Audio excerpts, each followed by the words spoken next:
할렐루야. 반갑습니다. 복된 주일에 우리 사랑하는 성도님들과 함께 말씀을 나누게 되어서 기쁩니다. 오늘이 2024년도 마지막 주일이기도 한데 우리 서로 사랑합니다. 옆 사람하고 한번 인사하고 시작하는 것도 좋을 것 같습니다. 사랑합니다. 인사합시다.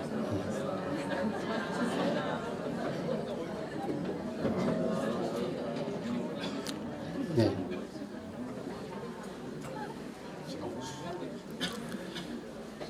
이런 표현은 자주자주 하는 게 좋을 것 같아요. 얼굴을 볼 수 있을 때에 늘 사랑을 표현하고 또 격려하는 그런 모임이 되었으면 좋겠습니다. 오늘은 요한복음 4장에서 왕의 신하의 병든 아들을 고쳐주신 예수님의 기적을 나누려고 합니다. 요한복음에는 예수님께서 행하신 총 7가지의 기적이 기록되어 있는데 첫째가 요한복음 2장에 기록된 가나의 혼인잔치에서 예수님께서 물로 포도주를 만드신 것이고, 둘째가 오늘 왕의 신하의 아들을 치료해 주신 기적입니다. 본문을 보면 가버나움에 사는 왕의 신하가 예수님을 만나기 위해 갈릴리 가나로 내려왔습니다. 지도를 한번 보시면 잘 보이시나요? 이게 가버나움이라고 저 작은 글씨로 쓰여져 있는데 갈릴리 바다 이렇게 위에 바로 그 위치에 있는 곳입니다. 이 가버나움에서 예수님이 계신 가나까지는 약 34km 정도 되는 거리라고 합니다. 이 사람이 이렇게 먼 길을 무릅쓰고 예수님을 찾아온 이유는 그의 아들이 병들어 죽어가고 있었기 때문입니다. 그는 왕의 신하였기 때문에 온갖 좋은 치료를 다 받게 했을 것인데도 소용이 없었던 것 같습니다. 그는 예수님에 대한 소문을 들었고, 이분이라면 내 아들을 살리실 수 있지 않을까 하는 기대를 가지고 온 것입니다. 예수님께서는 그의 간절한 요청에 응답하셔서 아들을 낫게 해주셨고, 또 이를 통해서 그와 온 가족들이 예수님을 알고 또 믿음으로 구원을 받게 되었다는 것이 오늘 본문의 내용입니다. 본문 54절에서 요한은 이 기적을 표적이라고 표현을 했는데 이것은 어떤 목적을 가지고 행해진 기적이라는 의미입니다. 멀리서 말씀으로 그 신하의 아들을 고치신 이 기적을 통해서 과연 예수님이 의도하신 목적은 무엇인가? 그것을 오늘 살펴보고자 하는 것입니다. 예수님께서 이 표적을 통해서 의도하신 목적은 요한이 요한복음을 기록한 목적과 같습니다. 우리가 요한복음 20장 31절에 보면 요한이 이 복음서를 기록한 목적을 밝히고 있는데 너희로 예수께서 하나님의 아들 그리스도이심을 믿게 하려 하며 또 너희로 믿고 그 이름을 힘입어 생명을 얻게 하려 함이니라 이렇게 말했습니다. 요한복음의 기록 목적도 그렇고 사실은 성경의 전체 기록 목적도 여기에 있죠. 예수님께서 오신 목적도 예수님께서 말씀하시고 행하시고 일으키신 모든 기적에도 이 목적이 있다는 것입니다. 왕의 신하는 단지 아들의 병을 고침받은 것에 그치지 않고 이 표적을 통해서 그와 그의 온 가족들이 예수님을 하나님의 아들 그리스도로 믿고 그 이름을 힘입어 생명을 얻게 되었습니다. 오늘 우리에게도 이 표적은 우리가 예수 그리스도를 향해 가져야 할 믿음의 원리들을 가르쳐 줍니다. 그래서 저는 오늘 3가지 정도 말씀을 나눌 텐데 첫 번째로는 고통 중에 만난 예수 그리스도, 또 두 번째로는 고통의 유일한 해답이신 예수 그리스도, 또 마지막으로는 작은 믿음에서 온전한 믿음으로 나아가야 한다는 말씀을 드리겠습니다. 첫 번째로 나눌 말씀은 고통 중에 예수 그리스도를 만났습니다. 왕의 신하는 모두가 부러워할 만한 부와 권력을 누렸던 사람인데 그에게도 피할 수 없는 인생에 큰 고통이 있었습니다. 인생의 꽃길만 걸었던 이 사람이 지금은 고통의 가시밭길 한가운데 서 있습니다. 사랑하는 아들이 병들어 사경을 헤매고 있기 때문입니다. 원어를 보면 아마 이 아들은 정관사가 이렇게 붙어 있는데 그러니까 독자일 것이다, 외아들일 것이다 이렇게 주석을 달고 있습니다. 하나밖에 없는 아들이 지금 병들어서 죽어가고 있는 것입니다. 요한복음 4장 46절에 보면 예수께서 다시 갈릴리 가나에 이르시니 전에 물로 포도주를 만드신 곳이라 왕의 신하가 있어 그의 아들이 가버나움에서 병들었더니. 본문에 왕의 신하라고 기록되어 있는데 그는 당시 갈릴리 분봉왕인 헤롯 안디바스의 신하 중 한 사람이었습니다. 권력자인 그가 가버나움에서 예수님이 계신 가나까지 34km나 되는 먼 거리를 직접 찾아갈 수밖에 없었던 것은 상황이 매우 다급함을 보여줍니다. 47절에 보면 그가 예수께서 유대로부터 갈릴리로 오셨다는 것을 듣고 가서 청하되 내려오셔서 내 아들의 병을 고쳐주소서 하니 그가 거의 죽게 되었음이라. 본문에 청하다라는 말은 헬라어로 미완료 직설법입니다. 이것이 무엇을 의미하냐면 그가 한 번 청한 것이 아니라 반복해서 간청한 것을 말합니다. 주님, 가주십시오. 주님, 서두르십시오. 주님, 빨리 가주세요. 이럴 때가 아닙니다. 주님, 언제 갑니까? 빨리요. 이렇게 계속해서 반복해서 간청했다는 의미입니다. 하나뿐인 아들이 죽어가는 상황에서 자신의 지위나 체면을 다 내려놓고 예수님께 거듭 간청하고 있습니다. 그가 이 순간 얼마나 애타는 심정이었을지 우리는 짐작할 수가 있습니다.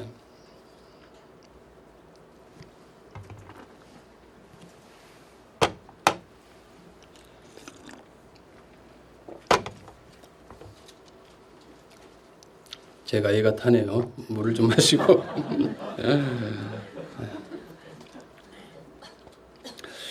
자, 우리 사람들이 생각하기에 야, 이것만 있으면 내 인생에 뭐가 문제겠는가 하는 것들이 있습니다.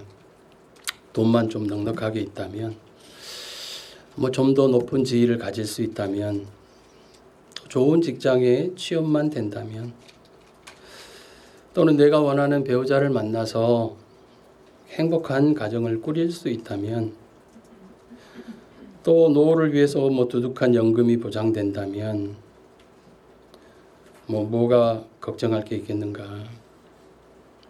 뭐 아니면 좀 더 크게 야, 내가 대통령 되면 뭐 내가 하고 싶은 대로 다 할 수 있지 않을까 이렇게 생각합니다. 그러나 요즘 나라 돌아가는 걸 보면 참 이렇게 대통령 내가 안 되기 잘했구나. 한때는 대통령이 한번 해볼까 생각이 있었는데 참 빨리 접기를 잘했다는 생각을 합니다.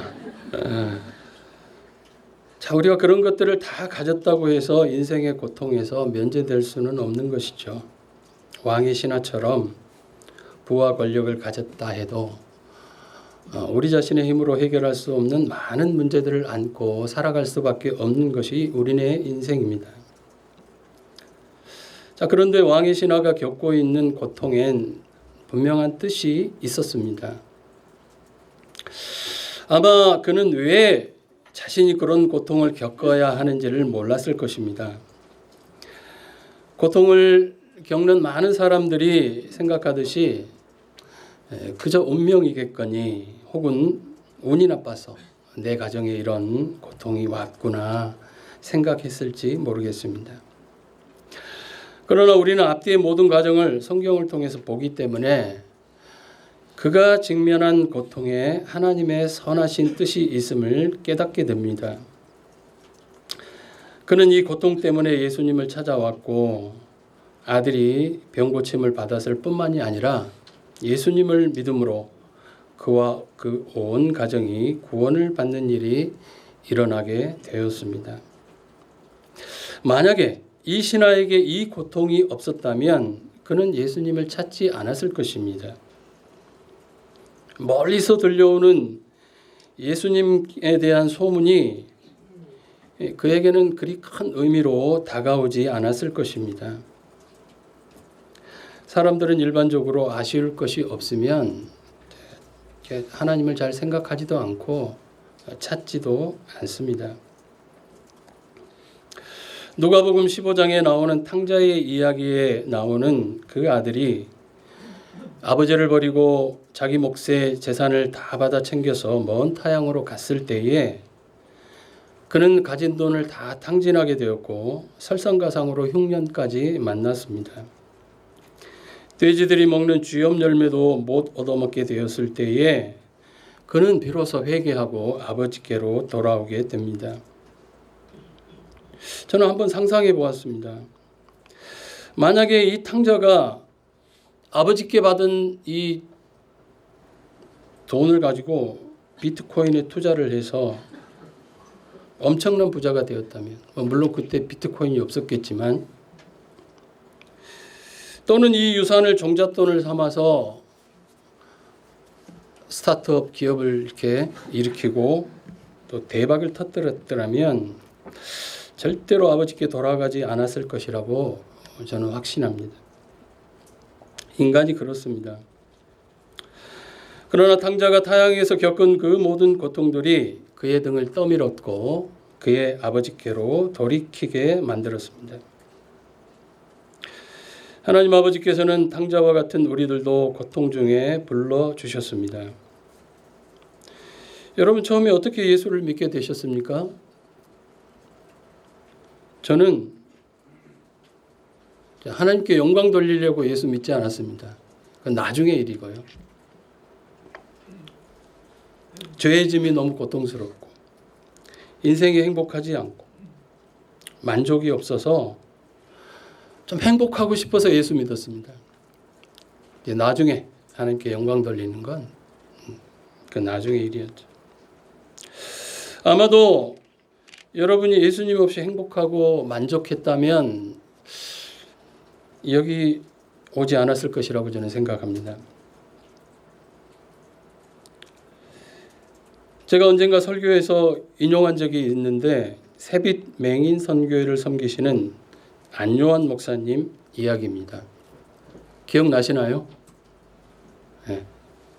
여러분들이 잊어버릴수록 좋습니다. 이렇게 반복하는데 부담이 없어요. 늘 새롭게 들릴 수 있기 때문에. 이 안요한 목사는 37세의 시력을 잃고 하나님을 만나게 됩니다. 그리고 시각장애인들을 위한 선교회를 만들었습니다. 새빛 맹인 선교회를 통해서 많은 시각장애인들이 하나님을 만났고 지금까지 12명의 목사를 배출했고 또 해외 선교도 활발하게 감당하고 있습니다. 제가 신학대학원 다닐 때 그분이 강사로 오셔서 채플에 설교와 간증을 해 주셨는데 감동이 되었습니다. 이분은 시골의 개척교회 목사님의 아들이었는데 어린 시절부터 이렇게 하나님을 믿지 않고 반항적인 아이로 컸습니다. 개척교회 그 교회당 예배당 문 앞에 하나님은 없다 이렇게 종이에다가 크게 써가지고 그 밑에다가 이제 자기 이름이 안요한이잖아요. 안요한 복음 1장. 아니 목사님 아들이 그렇게 했다는 거예요. 그리고 온갖 나쁜 짓들을 많이 하면서 이렇게 하나님께 반항하고 부모님께 반항하는 아들이었다. 커서도 예수님을 믿기를 거절하고 공부를 열심히 해서 좋은 회사에 또 좋은 지위를 얻어서 돈도 많이 벌고 이렇게 풍성하게 잘 나가게 이렇게 살았었는데 어느 날부터 눈이 조금씩 침침해지면서 병원을 갔더니 아마 시력을 잃게 될 것이다 당신은, 이런 이제 통보를 받게 되었습니다. 그리고 얼마 지나지 않아서 맹인이 되었고 고통의 나날을 이렇게 보내면서 방황하다가 결국은 하나님께로 돌아오게 되었다. 목사가 되었다는 이야기였습니다. 저는 대학교 다닐 때 이분의 책을 감명 깊게 읽었던 기억이 있었기 때문에 이분을 딱 보는데 정말 이렇게 책찍남, 책을 찍고 나온 남자, 얼굴이 굉장히 또 잘생기셨어요. 영화 배우처럼 이렇게 생기셨는데 책찍남을 이렇게 보는 듯한 어떤 그런 감동이 있었습니다. 그분의 이야기가 낮은 대로 임하소서라는 책과 또 이를 바탕으로 한 영화로 나왔었습니다. C.S. 루이스는 고통의 문제라는 책에서 말하기를 사람에 따라서는 고통을 겪기 전에는 하나님께 귀를 기울이지 않는 습성들이 남아있다. 그러므로 고통이라는 것은 영적인 귀머거리에게 알아듣도록 하는 하나님의 확성기이다라고 말했습니다. 누구도 원하지 않는 고통이지만 하나님께서는 이를 은혜의 도구로 사용하셔서 우리가 당신께로 향하도록 해 주신다는 것입니다. 왕의 신하가 겪었던 고통, 또 안요한 목사님이 겪었던 고통에는 이렇게 하나님을 찾게 하는 그런 은혜가 숨어 있었습니다. 여러분, 한 해를 마무리하는 이 시점에서 이렇게 돌아보면 정말 이렇게 다사다난이라는 말이 또 한 번 실감이 납니다. 그렇죠? 일도 많고 탈도 많고 다사다난. 정말 개인적으로 또 가정과 교회와 국가와 세계에 얼마나 많은 어려움들이 파도처럼 밀려왔던가. 그리고 지금도 미해결로 남아있는 어려움들이 너무나 많이 있고, 또 이곳에 앉아있는 여러분들에게도 우리 모두에게도 한두 가지는 다 그런 어려움들이 있지 않을까 생각합니다. 정말로 눈물과 한숨으로 하나님께 부르짖을 수밖에 없는 그런 기도의 제목들을 한 가지 이상씩들은 다 갖고 있으리라고 생각합니다. 자, 우리가 겪는 이 어려움 속에 그렇다면 하나님의 어떤 뜻이 담겨 있을까? 참 어려운 문제인데 우리의 짧은 지혜로는 이것을 다 이해할 수가 없는 것 같습니다. 그러나 우리가 할 수 있는 것은 그럼에도 변함없이 하나님께 나아가서 그분의 은혜와 도우심을 구하는 것입니다. 그럴 때에 하나님께서 주시는 은혜를 경험할 수 있다고 믿습니다. 하나님께서 그 문제를 해결해 주시든지 아니면 그 문제를 뛰어넘는 큰 믿음을 주실 것입니다. 그러므로 우리는 하나님의 선하신 주권을 믿어야만 합니다. 우리가 고통을 당할 때에도 하나님의 선하신 주권 아래에 있습니다. 제가 매일 아침 거의 빼먹지 않고 경건의 시간 후에 제 노트북에 기록되어 있어서 주장하는 약속이 있습니다. 몇 가지가 있는데 그 중에 로마서 8장 28절 말씀입니다. 한번 읽어주실까요? 시작.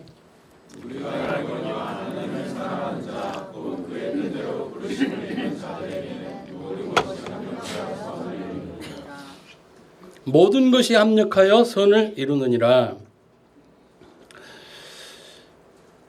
왜 제가 그렇게 할까요? 왜 아침마다 할까요? 약속으로 주장할까요? 역설적으로 제 삶을 보면 이게 무슨 선일까? 이게 무슨 은혜일까? 이게 무슨 나에게 유익이 되는 일일까? 라고 의심이 드는 일들이 역설적으로 많다는 거예요. 근데 하나님의 말씀은 아니라는 거예요. 그게 다 합력해서 선을 이루는 좋은 재료가 된다는 거예요. 내 생각과 하나님의 말씀에 갭이 있어요.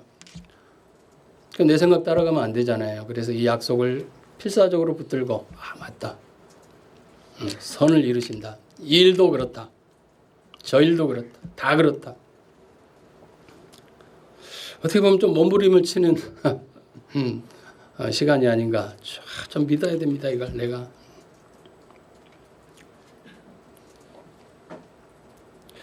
우리 인생에 항상 꽃길만이 보장되어 있지 않습니다. 고난의 가시밭길을 가야 할 때도 있습니다.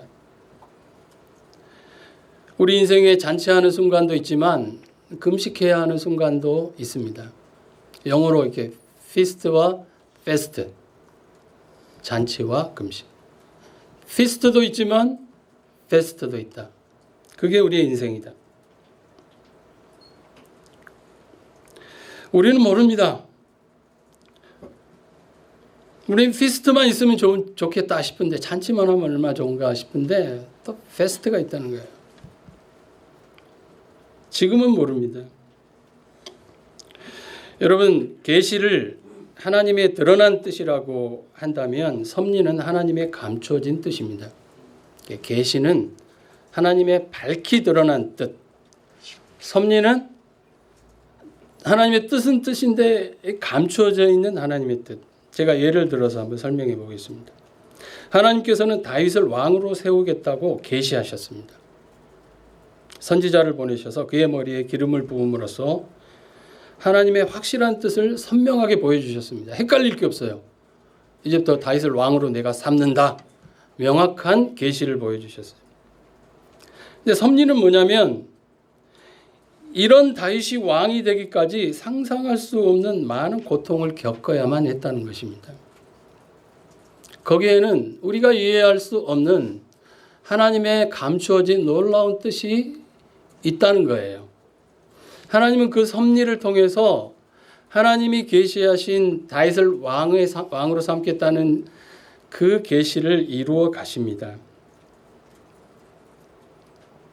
사실 왕으로 기름을 받은 순간부터 그의 삶에는 행복 끝 불행이 시작입니다. 고난이 시작되었습니다. 사울 왕을 성실과 충성으로 섬겼지만 사울은 다윗을 죽이려고 그렇게 달려들었습니다. 왕이 된다고 하셨으면 순탄하게 꽃마차를 타고 이렇게 왕위에 오르게 하시지 왜 그런 고통들을 겪도록 하셨을까요? 모르죠. I don't know. 모릅니다. 거기에는 하나님의 섭리가 즉 감춰진 뜻이 있습니다. 광야에서 도망자의 삶을 살면서 그는 온전히 하나님만 믿고 의지하는 사람으로 완성되어져 갔습니다. 그가 받은 연단을 통해서 위대한 왕으로 하나님과 백성들을 섬길 수 있게 되었습니다. 사실 성경에 이런 예들이 너무나 많이 있죠.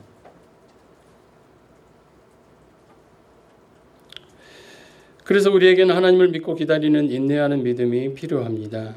하나님은 우리에게 가장 좋은 것이 무엇인지를 아시거든요. 그리고 가장 좋은 방향으로 우리를 이끌어 가시거든요. 그래서 우리가 그분의 선하신 주권과 섭리를 믿고 힘과 용기를 내어야 합니다. 그런 저와 여러분들이 되셨으면 좋겠습니다. 이제 둘째로 예수님이 우리 인생의 고통에 대한 유일한 해답이 되심을 나누려고 합니다. 처음에 고통에 대한 해답이신 예수 그리스도 이렇게 돼지 제목을 잡았다가 유일한을 제가 넣습니다. 일부러. 예수님은 여러 가지 해법 중에 한 가지 해법이 아니라 유일한 해답이다. 해결할 수 없는 고통을 안고 예수님을 찾아온 신하에게 예수님이 해답이 되어 주셨습니다. 그리고 우리 주님은 모든 인생이 겪는 고통에 대한 궁극적인 해답이 되십니다. 먼저 사람의 생각에서 나온 해결책들이 있다는 것을 말씀드립니다.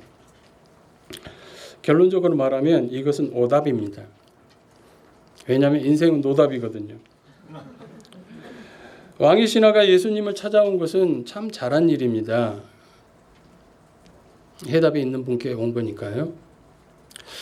그런데 이 사람은 아직 어리석은 자기 생각의 단계에 있습니다. 47절에 보면 그가 예수께서 유대로부터 갈릴리로 오셨다는 것을 듣고 가서 청하되 내려오셔서 내 아들의 병을 고쳐주소서 하니, 또 49절에 보면 신하가 이르되 주여 내 아이가 죽기 전에 내려오소서. 아마도 이 신하는 예수님께로 오기 전에 아들의 병을 고쳐보려고 모든 수단과 방법을 동원해 보았을 것입니다. 그래도 안 되었습니다. 현대의 의술로도 못 고치는 질병이 얼마나 많이 있습니까? 당시에는 더욱 그러했을 것입니다. 그는 마지막 기대를 갖고 예수님을 찾아왔는데 정말로 번지수를 제대로 찾아온 것이죠. 그러나 그에게는 극복되어야 할 장애물이 아직 있었습니다. 예수님을 향한 작은 믿음은 있었지만 치료의 방법에 대해서는 자기 생각이 확고했습니다. 자, 이 사람이 생각한 해결책은 무엇입니까? 예수님이 그와 함께 가셔서 그의 아들을 고쳐주는 것입니다. 아들의 머리에 손을 얹으시든지 아니면 달리다금 하시든지 무슨 치료 행위를 하셔야만 나을 수 있다, 이렇게 생각했습니다. 그래서 예수님께서 빨리 움직여 주시도록 계속 재촉하면서 거듭거듭 조르고 있습니다. 자, 이것이 우리의 한계인 것 같습니다. 우리가 생각한 그런 방법. 자, 우리 인류는 지금까지 많은 문제거리들을 안고 씨름하면서 나름의 해법을 찾으려고 애썼습니다. 과학과 문명을 발전시키고 의학을 발전시키고 철학과 윤리도덕을 통해서 또 사람들이 만들어낸 종교들을 통해서 우리에게 당면한 여러 가지 문제들을 해결해 보려고 노력했습니다. 그 일정 부분 좋아진 부분이 없지 않아 있죠. 그러나 이렇게 돌아보면 우리 삶이 정말로 좋아졌나요? 많은 질병들을 극복했는데 코로나 같은 더 강력한 질병들이 등장합니다. 학자들이 그러더라고요. 더 큰 거 올 수 있다. 코로나보다도 더 큰 거. 더 강한 질병, 더 큰 문제들이 갈수록 더 많이 쏟아져 나오고 있습니다. 자, 이럴 때 우리가 인정해야 될 게 뭐가 있겠습니까? 자, 안 되는구나, 우리는. 사람으로서는 안 되는구나. 내 능력으로는 안 되는구나. 내 방법은 안 되는 거구나. 이것을 빨리 깨닫는 것이 지혜라는 것입니다. 우리에게는 답이 없다. 이것을 깨닫는 것이 우리가 해야 될 일입니다. 예수 그리스도께서 주시는 진정한 해결책이 있습니다. 예수님은 왕의 신하에게 말씀하셨습니다. 예수님이 주신 해결책이 무엇인가요? 50절을 한번 읽어보십시오. 자매들이 한번 읽어보세요. 시작.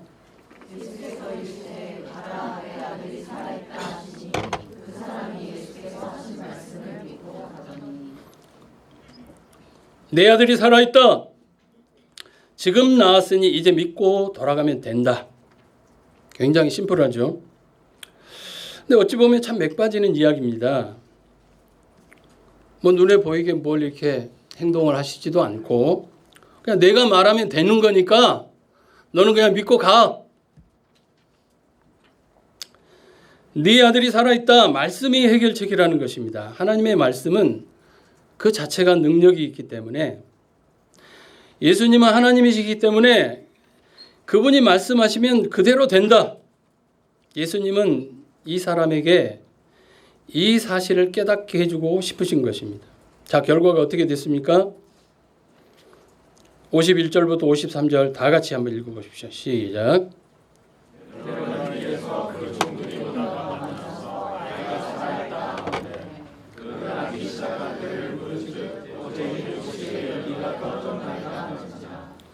그의 아버지가 예수께서 내 아들이 살아있다 말씀하신 그때인 줄 알고 자기와 그 온 집안이 다 믿으니라. 예수님은 왕의 신하의 문제를 단번에 해결해 주셨습니다. 멀리 있는 아들이 예수님의 말씀 한마디로 회복이 되게 하셨습니다. 그리고 왕의 신하는 말씀을 믿고 갔습니다. 이 사람이 어떻게 말씀을 믿고 돌아갈 수 있었을까? 저는 이것이 또한 기적이 아닌가 생각합니다. 아직 눈으로 결과를 확인하지도 못했지만은 주님의 말씀을 들을 때에 주님께서 말씀하실 때에 아들이 살아났을 뿐만이 아니라 이 왕의 신하의 마음에도 믿음이 시작되었습니다. 이것이 더 위대한 기적이 아닐까 이렇게 생각합니다. 믿음은 우리가 하나님의 말씀을 들을 때에 주어지는 선물이고 기적입니다.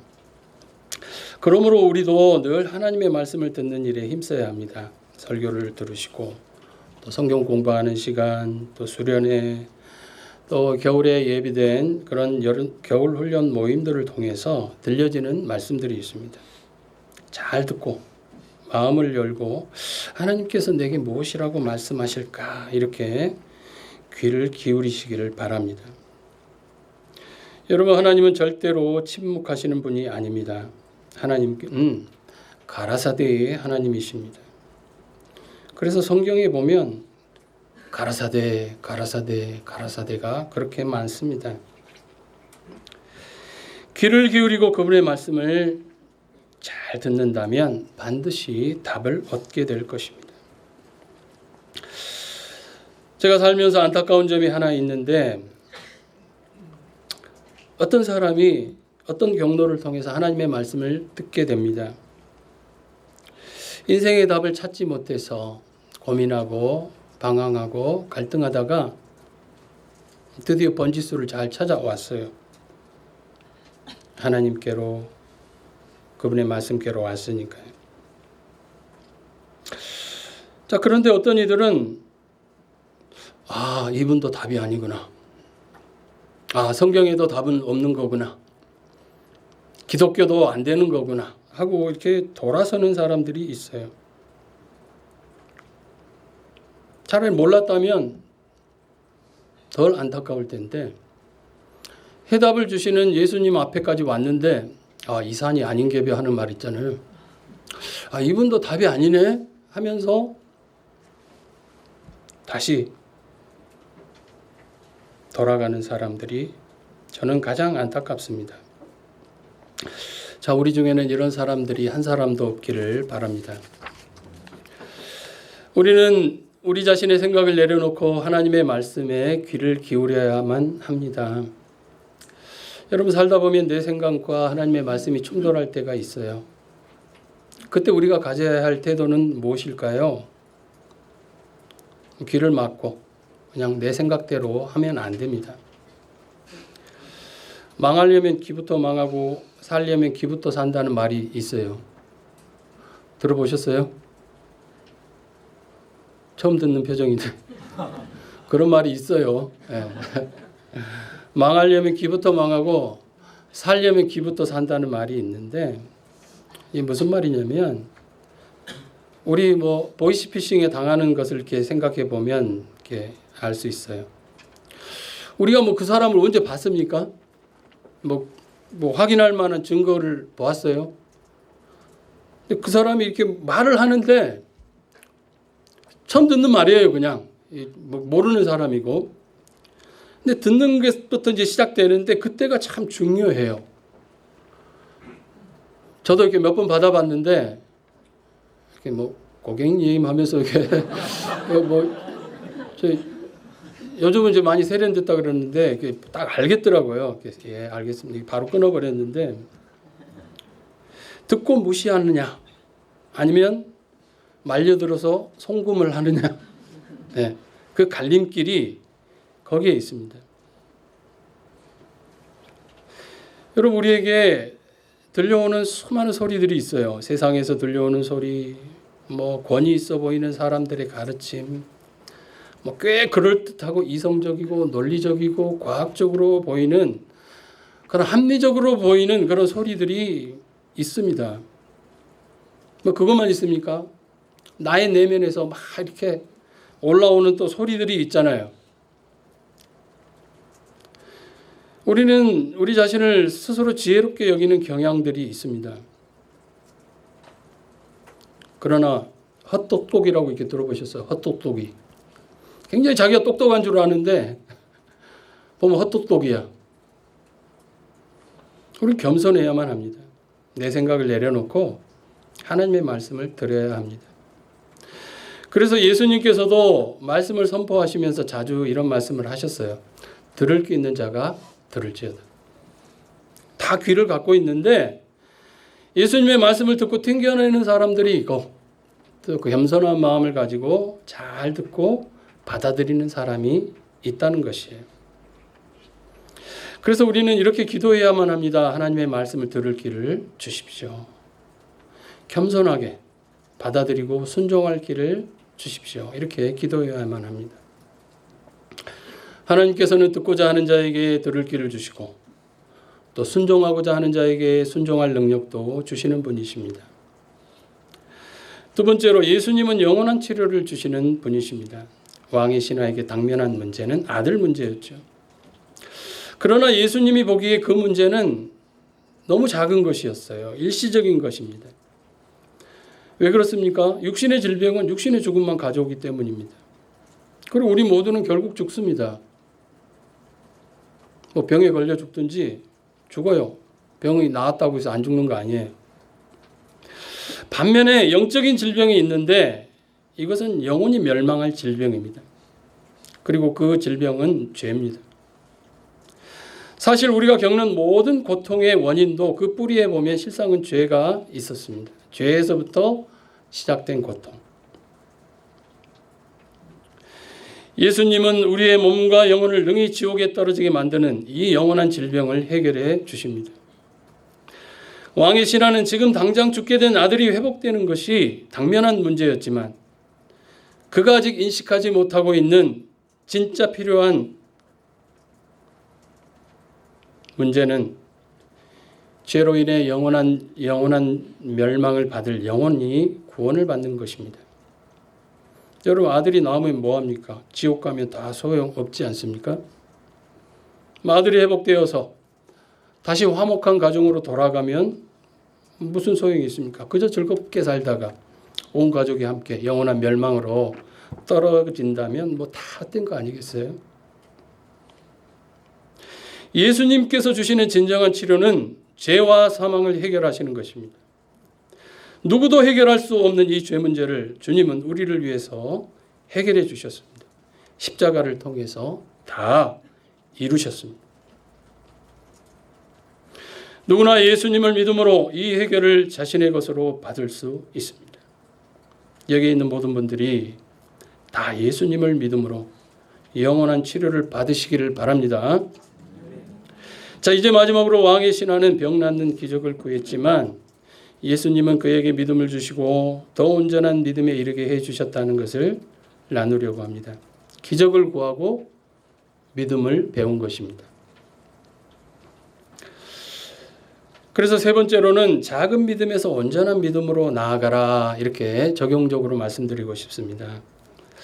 예수님은 신하가 구하고 생각한 것 이상의 더 좋고 영원한 해결책을 그에게 주셨습니다.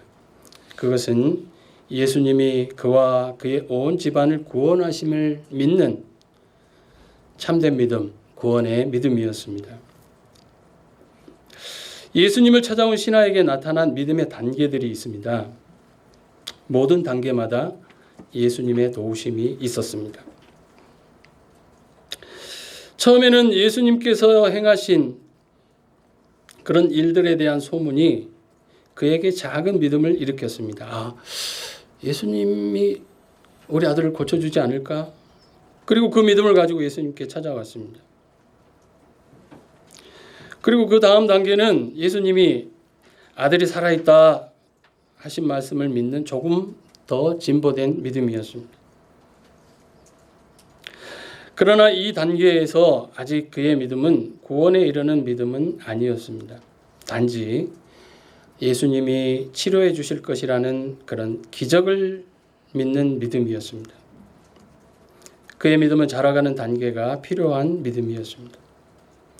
그리고 예수님은 그를 도우셔서 그가 작은 믿음에서 출발해서 더 큰 믿음, 온전한 믿음에 이르도록 도와주셨습니다.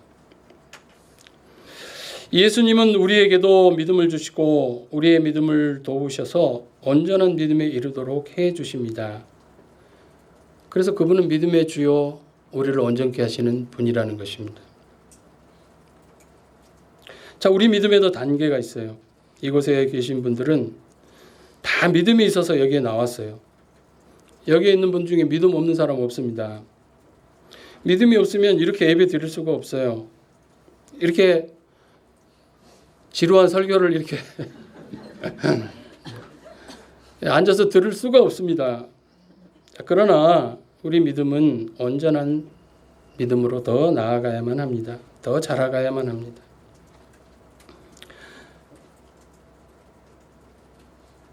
왕의 신하는 아들이 살았다는 말씀을 믿었고 집으로 돌아갑니다. 그리고 도중에 하인들을 만나게 됩니다.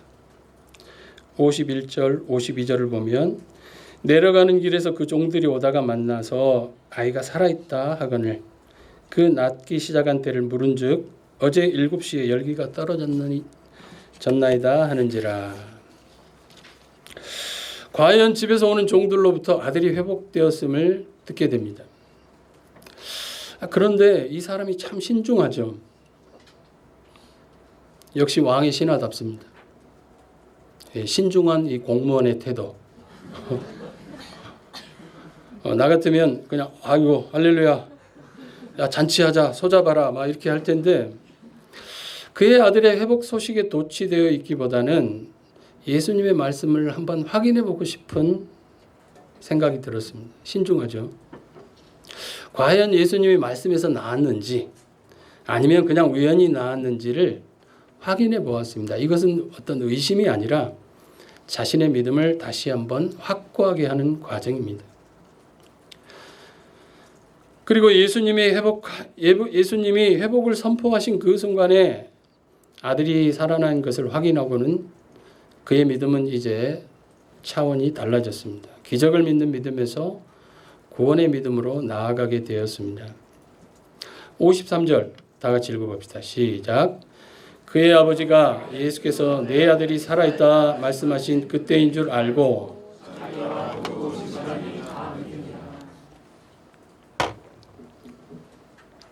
아들이 살아난 이 표적을 확인한 후에 그와 온 가족이 다 예수님을 믿고 구원을 받는 구원의 믿음을 갖게 되었습니다. 예수님이 그와 그의 가정에 주고자 하시는 진짜 기적은 그와 그의 온 집안이 다 믿고 구원을 받는 이 믿음의 기적인 것입니다. 여러분, 우리가 가져야 할 믿음이 무엇입니까? 여러분, 믿음이 뭔가요? 믿음이 뭐예요? 하나님이 계신다가 믿음이 아닙니다. 그거는 사탄도 알아요. 마귀도 하나님이 계시는 것을 알기에 하나님을 생각할 때 떨린다고 했어요. 이 자리에 나오신 여러분들이 하나님이 뭐 있나 봐? 뭐 알아서 하시겠지? 가 믿음이 아니라는 거예요. 기독교가 말하는 믿음은 그 하나님께서 우리를 구원하기 위해서 아들을 보내시고 아들이신 예수 그리스도 안에서 우리를 하나님의 자녀로 택하셔서 우리를 완성시켜 가신다. 온 세상을 주관하시는 그분이 우리의 하늘 아버지가 되시고 그분은 나에 대해 선한 마음을 품고 계시고 나에 대해서 공의롭게 행하시고 내 인격을 짓밟지 아니하시고 사랑으로 돌보시며 천국에 이를 때까지 인도하시고 보호하신다. 우리가 이 믿음 안에서 예수님께서 말씀하신 대로 내일 일을 염려하지 말아야 합니다. 그 하나님은 어떤 하나님이냐? 드레핀 백합화를 보아라. 하나님이 이쁘신다. 하늘을 날아다니는 새들을 먹이시는 분이시다. 하물며, 이게 중요하죠. 하물며 너희일까 보냐? 하나님이 너희에 대하여 생각을 안 하시겠냐? 우리 머리털 하나도 주관하시는 분이시다. 우리의 인생의 불행, 재앙, 사고, 생각하지 않았던 그런 폭풍이 닥칠 때에도 믿음은 말합니다. 하나님은 변한 것이 아니다. 여전히 나를 아들로, 딸로 사랑하고 계시고 또 그분의 일하심 속에 내가 있다는 것을 믿는 것입니다.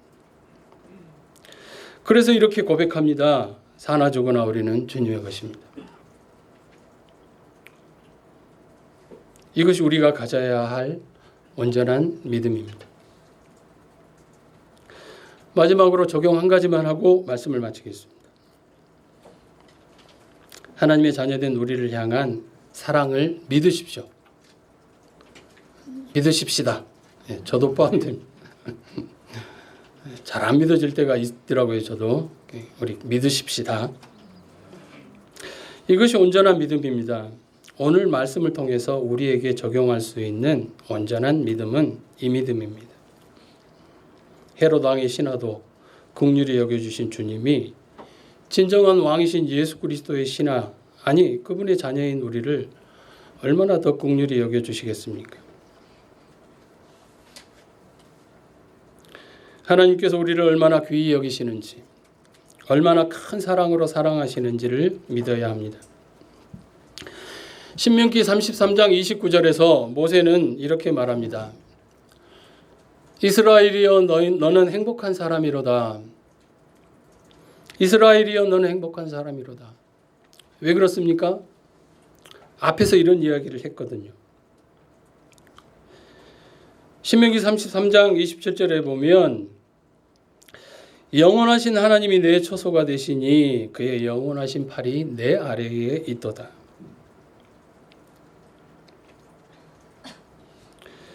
모세에게 있어서 이스라엘 백성들은 정말 애증의 관계 아닙니까? 말도 많고 달도 많고 손도 많이 가고 정말 속을 그렇게 썩혔던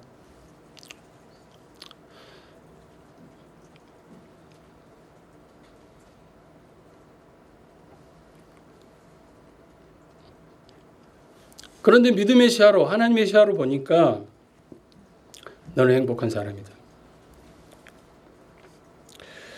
자, 우리가 비록 어려움을 겪어도 우리가 하나님 안에 있고 또 그분의 영원하신 팔이 우리를 붙들고 계신다는 것을 믿는다면 우리는 어떤 상황에서도 힘과 용기를 얻을 수 있습니다.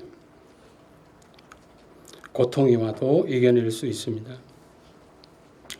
미우라 아야코의 고백을 제가 언젠가 또 설교할 때 인용했었는데 이것도 역시 여러분들은 가물가물하시리라고 믿고 담대하게 반복을 하겠습니다.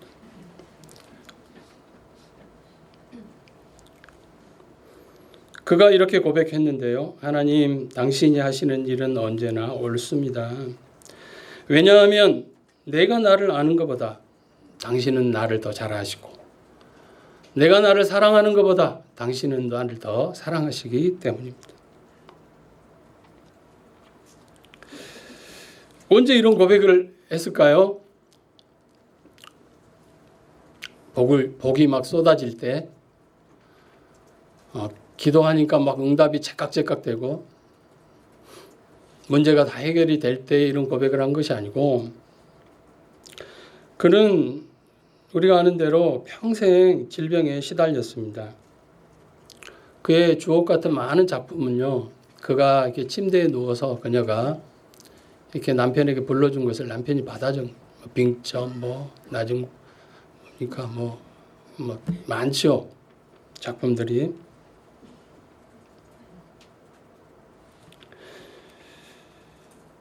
그녀에게는 평생 병 낫는 기적이 없었습니다. 폐결핵으로 오랜 세월을 누워 있었고 또 마지막으로 암에 걸려서 죽어갈 때의 한 고백입니다. 여러분, 하나님께서는 우리를 질병에서 고통에서 벗어나게 해 주십니다. 해 주세요. 저도 그런 응답 많이 받았습니다. 늘 어려움 주시지 않습니다. 기도하면 병 낫게 해주세요. 필요를 채워주세요.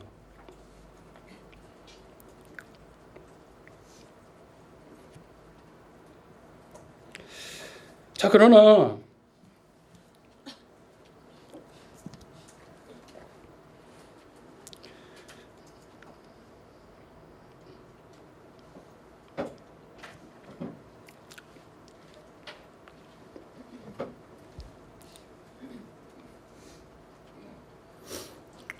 그런 기적이 없다 해도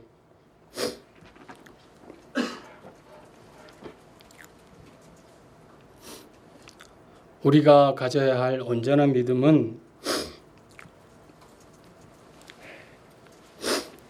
예수 그리스도 안에서 하나님이 우리를 사랑하시고 우리에게 가장 좋은 것을 주시는 것을 믿는 믿음입니다.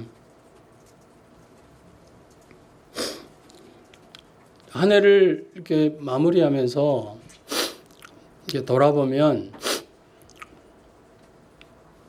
하나님 참 많이 배웠습니다.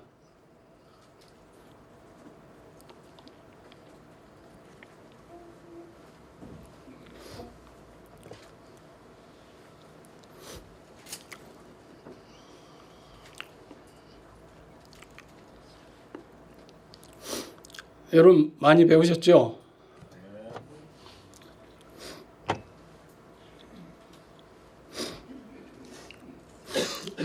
이 부분을 참 재밌게 이야기하려고 그래도 원고 쓸 때는 왜 그런지 모르겠네. 참 많이 배웠어요. 하나님께서 여러 과정을 통해서 배우게 하셨어요. 그래서 하나님께 이렇게 말하죠. 하나님 많이 배웠습니다. 옛날에 뭐 어떤 영화에 고마해라 많이 먹었다 아이가 이제 졸업해도 되겠습니까? 이제 하산해도 되겠습니까?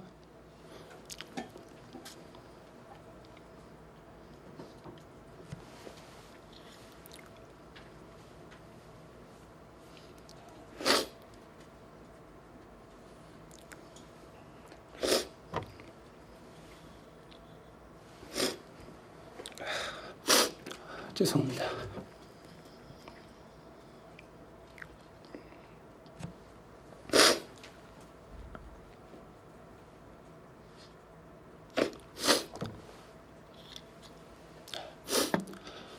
참 하나님께서는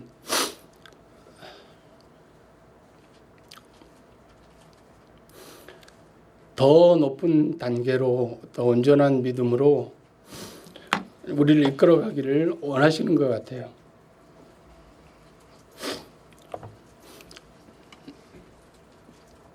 나는 이 정도 하면 이제 이 과목은 이수했어.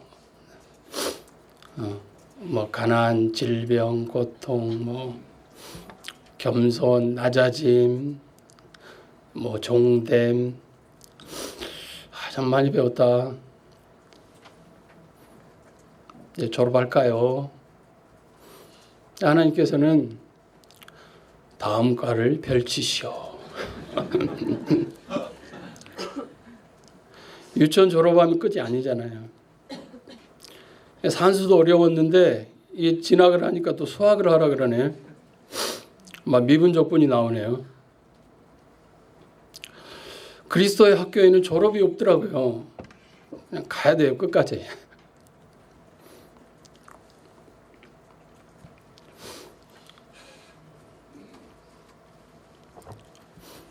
왜냐하면 하나님께서는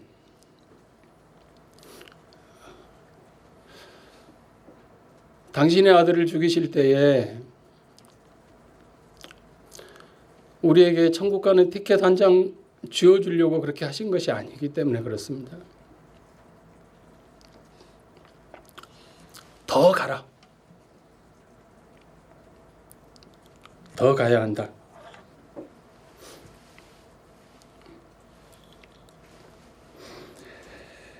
하나님께서는 질병에서 고통에서 우리를 건져주시기도 합니다. 그러나 더 온전한 믿음으로 우리를 이끌어 가시기를 원하십니다. 하나님께서는 이 시간에 우리 모두에게 이 믿음을 주시기를 축원합니다. 이 믿음으로 또 새롭게 한 해를 맞이하시고 또 새해에는 우리의 믿음이 더욱더 견고해지고 또 온전해지기를 예수님의 이름으로 축원드립니다. 기도하겠습니다. 오늘 들은 말씀을 가지고 함께 기도하시고 다음 가겠습니다.